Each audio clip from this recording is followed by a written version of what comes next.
Hello, this is Save the Mexican, and this is an honest review of Battlefield 1 Beta. I know probably everyone's enjoyed this game as much as I did. If you did not enjoy this game at all, maybe it's not your style, but safe to say you're probably wrong. This game has a unique and trying to figure out how to explain this. It's a very unique style in that it's throwing it back to World War I. There aren't many games like that have that you're going back. I mean, they used to. World at War and everything was kind of that, where you're going back to the iron sights and everything, but World War I was a pretty unique war in that it was kind of the change into technology introduced into warfare, and we're kind of experiencing it that right now, and that's a nice aspect to this game. It's interesting that they found a way to make it feel like an old Battlefield game. The gameplay still feels like you're playing the Battlefield games because everyone loves those and everyone's loved the gameplay. Like the long-range scope shooting and everything, how it's not just put a cursor on it and shoot and that's where your bullet's gonna hit. The environment changes it and everything. In those aspects, it feels like a Battlefield game still, but that they added this unique feel that it feels like a completely different game. It's a completely new game, new style, but it still feels like you're playing a Battlefield game, if that makes sense. And of course with betas, there are a few problems. I noticed some things. Horses, they're a really fun part of the game, but the horses have a ton of health, and seems like you could shoot them all day. I know they're designed to be kind of a bridge between foot patrol and tanks, and so they're gonna have that high health aspect, but I think they should tone that down and kind of work into the horse's mobility more as an advantage rather than it being like a tank, because realistically horses take bullets, they're gonna slow down and they're gonna go down because they're just animals. But those are fun. The gameplay on horseback was a little awkward, so they could fix that. This vehicle was probably the worst thing on this map. I don't know if it was the driver driving too fast or if it was the terrain was too bumpy, but this gun on the back of the car was not stable at all, to where I couldn't get kills on anything using it, which makes this vehicle pretty much useless in the maps. And if you played the beta, you know that unless I personally never saw anyone get any kills on the backs of these vehicles, and all they did is pretty much get people killed. If you saw anything differently, let me know. Show me some clips. Like, comment, subscribe. Just comment down there to what you saw. But I couldn't get any kills with this, and I didn't see anyone that used these vehicles for anything other than transportation. I'm guessing due to the instability or the weakness of the gun on the back.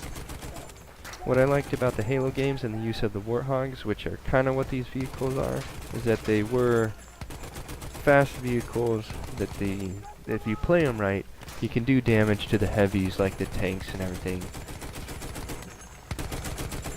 But at the same time, these could also be a game changer, to where you could just run through people on foot and take them out pretty easily.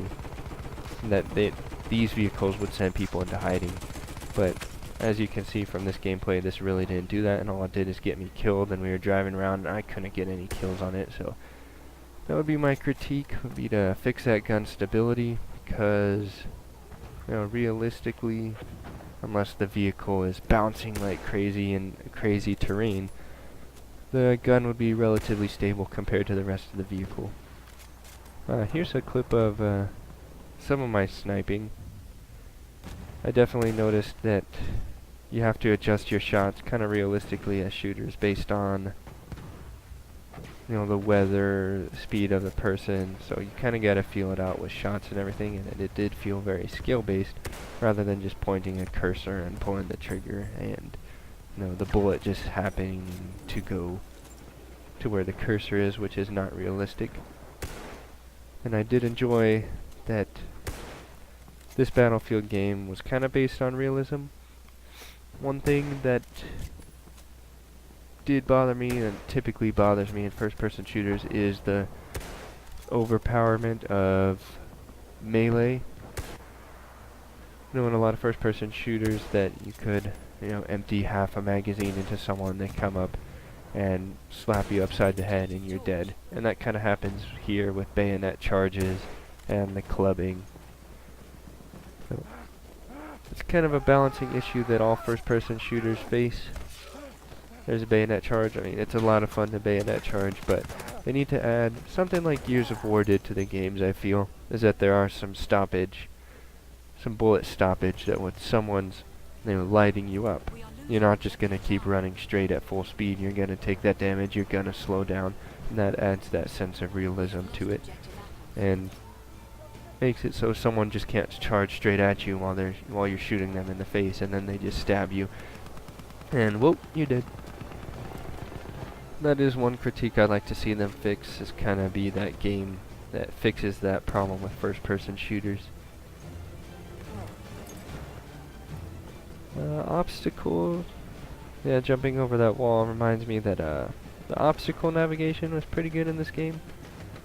Although, you know, it's not on any parkour status, but I noticed some dirt mounds on this map you just couldn't leap over. It would look like you're gonna leap over them. You try like 2 or 3 times in a row, it looks like you're at the top, then suddenly you fall back down, and then you get killed a few times because of that. So, you know, new maps, new games, that's gonna happen, but just make sure I'd like to make sure they pay attention to that. I'm glad they put in the different options for opening the doors. You can open them up nice and quiet, open the shutters, close the shutters as you see fit. Which is leads me to another good aspect about this game, is the environment manipulation. Which walls can get destroyed, windows, anything can be broken out, which adds a good realistic depiction in this game of what you would deal with on a battlefield, which you just hunker down in, you know, this fragile little cover that it's gonna get blown up and they're gonna get to you. Another aspect of the environment is the weather. I really enjoyed the changing weather on this map. When it gets dark and cloudy, the visuals are really cool and just adds a new aspect that it's not super sunny and you're not looking at the same thing visually. And also when, apart from just being visually cool to look at, when a sandstorm would blow through, it would ruin your visibility, and it would kind of add a whole new aspect to the map. That you're playing the same map, but because of the weather changes, it feels like you're playing a whole new map, and you gotta implement different strategies, different teamworks, because now, you know, you can only barely see outlines of people 20, 30 yards in front of you, as opposed to this map was pretty open. And I enjoyed that it changed it into a whole different map when a sandstorm would blow through, and everything becomes close quarters pretty much all of a sudden. And I look forward to that on other maps, especially jungle maps, field maps with different, you know, rain and terrain and snow maps, and I'm really looking forward to playing the game in that aspect and enjoying different environments with different weather. So each map is gonna feel like, I feel that each map is gonna feel like a completely different map based on what the weather is. And I did hear there was some sort of glitch where some people would be experiencing the weather, I guess, and some weren't. So some people were in a sandstorm while others could see perfectly. I didn't experience that glitch, but I guess it was out there. It's a beta. They'll fix it. I wouldn't worry about it. Another realistic aspect to this game, as you can see in the artillery, is they are fully taking advantage of first-person shooter experience. You can look right through this hole, and because if you're a soldier on the battle, this is how you're going to aim the artillery. Some first-person shooters will switch to third-person on aiming things, such as, you know, planes. I think this does do some third-person and flying. I didn't do a whole lot of flying in this game, but tanks and artillery, you're getting that realistic first-person view that you have a limited view. And I'm really glad they did that, because that enhances the first-person shooter experience, which is why you play these sort of games. Kind of feel that you're in the game, that you're on that artillery, you're in that tank, and you're gonna see what an actual soldier would see. See, these are one of the dirt mounds. It looks like I'm gonna get up all the way. No, I just fall down. Oh, I'm gonna leave.